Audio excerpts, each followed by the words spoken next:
There are professionals who work for pro studios who base their work in science to properly acoustically treat a room. But if you are a DIYer like me trying to refine your home studio, hiring a professional is not a realistic option. I've spent a lot of time researching this topic. If you've made some panels and are trying to figure out where to put them, then join me for this episode of I Don't Have a Band, right now.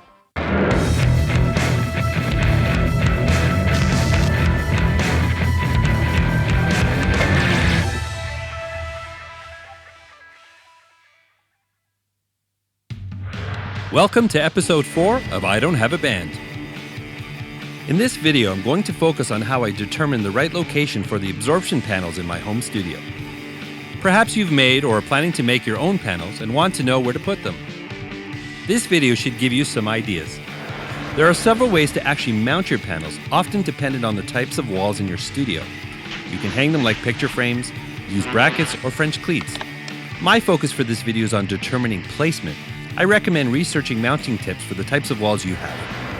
However, I do have a great little hack for you if you're stuck installing these by yourself, as I did. I developed an amazing little way to ensure all panels are level and to make it so much easier for you to install. Stay tuned for that later.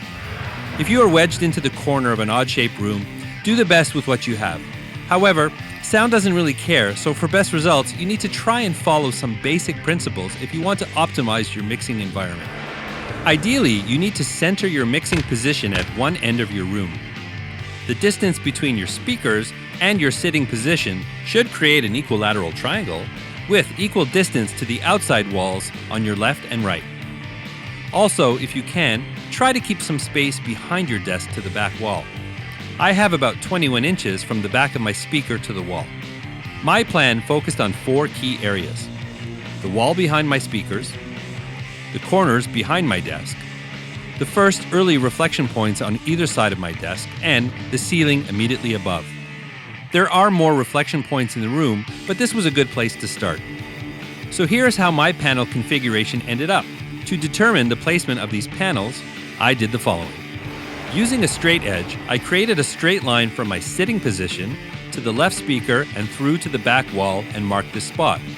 As you can see, the center of the acoustic panel lines up here to absorb any sound firing from the back of the speaker. In determining height, I just made sure the panel covered enough ground above and below the speaker, with some consideration for room aesthetics, as close to centered as possible for maximum absorption. And now for that hack. With my height determined, and knowing my floors were pretty level, I made this platform using an old 2x4. I cut 2 equal side pieces to the desired height of my panels and screwed the third piece in between to create a shelf. I sat it on the floor and used a level to make sure it was straight. Now I had a little assistant to help me install the panels. I could just sit the platform on the floor, sit my panel on the platform, double check it was level, and mark my measurements. I hung my panels like picture frames. This simple hack should help you with virtually any type of mounting option you have chosen. With the first panel installed behind the speaker, I measured the distance from this corner to the outside wall. Using my little assistant, I could place the next panel behind the right speaker, the same distance from the opposite wall. Before I installed the panel, I could now step back, double check my alignment with my straight edge, and make sure the panel was level before I proceeded with the install. I used the same wall panels for the corners to act like bass traps. My panels are 4 inches thick, so I was confident the thickness of the panels plus the air gap I would create behind would work well. These are perfectly centered on each corner, so the middle of the panel aligns with the corner of the room. And again, my little assistant helped me position these correctly. Follow the same steps for both corners. There is a mirror trick you can do to determine the placement of the side panels. You sit at your mixing position and have someone move a mirror along the wall until you see the reflection of the closest speaker. However, if you're alone, this is tough to do. In researching this, I determined the early reflection point is approximately half the distance between the speaker and your sitting position along the closest side wall. I did double check this later with the mirror technique and can confirm it was about the same spot as my measurement. Kudos to my lovely wife for the assist. You'll notice I have a window on this wall. As I said earlier, sound doesn't care and will go where it is supposed to go. so unfortunately I had to partially block the window.